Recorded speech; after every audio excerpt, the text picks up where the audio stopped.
नमस्कार. सीएससी द्वारे शेतकरी नोंदणी प्रक्रियाबाबत संपूर्ण माहिती आपण या व्हिडिओद्वारे समजून घेऊया. सुरुवातीला लॉग इन विथ सीएससी यावर क्लिक करा. त्यानंतर आपल्याला सीएससी कनेक्ट पोर्टलवर नेले जाईल. त्या पोर्टलवर सीएससी ऑपरेटरने आयडी आणि पासवर्ड प्रविष्ट करून लॉग इन करा. लॉग इन केल्यानंतर ऑपरेटरने शेतकऱ्यांचा आधार क्रमांक प्रविष्ट करावा. शेतकऱ्याला त्याच्या आधार नोंदणीकृत मोबाईल नंबरवर ओटीपी प्राप्त होईल. तो इथे प्रविष्ट करून आधार पडताळणी ची प्रक्रिया पूर्ण होईल. मोबाईल ओटीपी यामध्ये शेतकऱ्याचा मोबाईल नंबर नमूद करावा. मोबाईल क्रमांकावर शेतकऱ्यांना ओटीपी प्राप्त होईल, तो येथे नमूद करावा. शेतकरी तपशील यामध्ये सीएससी ऑपरेटरने प्रादेशिक भाषेत शेतकऱ्याचे आणि त्याच्या वडिलांचे नाव सत्यापित करणे आवश्यक आहे आणि आवश्यक असल्यास ते अद्ययावत सुद्धा करू शकतात. तसेच शेतकऱ्याचा फोटो इथे दिसेल. आधारनुसार येथे शेतकऱ्याचा पत्ता दर्शविला जाईल. शेतकरी प्रकार ड्रॉपडाऊन मधून सीएससी ऑपरेटरने ओनर हा पर्याय निवडावा. ऑपरेटरला दोन्ही चेक बॉक्सेस आपोआप निवडलेले दिसेल.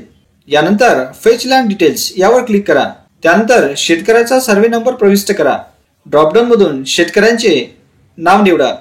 त्यानंतर चेक बॉक्सवर क्लिक करा आणि ऍड लँड बटनवर क्लिक करा.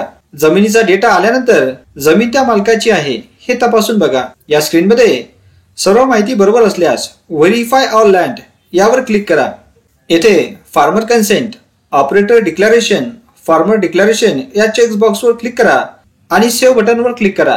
यानंतर आपण या पेजवर याल. येथे प्रोसीड टू ई साइन यावर क्लिक करा. तुम्ही आधार पुन्हा पडताळणी आणि सहमती या पेजवर याल. आधार सहमतीसाठी सीडॅक पृष्ठावर पुनर्निर्देशित केले जाईल. तिथे ऑपरेटरने शेतकऱ्यांचा आधार क्रमांक प्रविष्ट करावा. आधार नोंदणीकृत मोबाईल क्रमांकावर ओटीपी प्राप्त होईल, तो येथे प्रविष्ट करा. ओटीपी प्रविष्ट केल्यानंतर प्रक्रिया पूर्ण होईल व त्यानंतर एनरोलमेंट आयडी तयार झाल्याचा मेसेज येईल व तुम्हाला पीडीएफ सुद्धा डाउनलोड करता येईल. अति महत्वाचे म्हणजे रजिस्ट्रेशन प्रक्रिया दरम्यान जर नेम्या स्कोर हा 20 अथवा त्यापेक्षा कमी असेल तर अप्रुव्हल रिक्वेस्ट तलाठी व तहसीलदार यांच्या लॉग इनला जाईल. जर नेम्या स्कोर हा 20 ते 80 दरम्यान असेल तर अप्रुव्हल रिक्वेस्ट ही फक्त तलाठ्यांच्या लॉग इनला दिसेल. तसेच नेम्या स्कोर 80 पेक्षा जास्त असेल तर ऑटो अप्रूव्ह होईल. टिप: तलाठी व तहसीलदार यांनी त्यांच्या लॉग इन मधून आलेली रिक्वेस्ट अप्रूव्ह किंवा रिजेक्ट हे संपूर्ण माहिती तपासून करावी. अशा प्रकारे सीएससी ऑपरेटर हे शेतकऱ्यांची नोंदणी करू शकतात. धन्यवाद.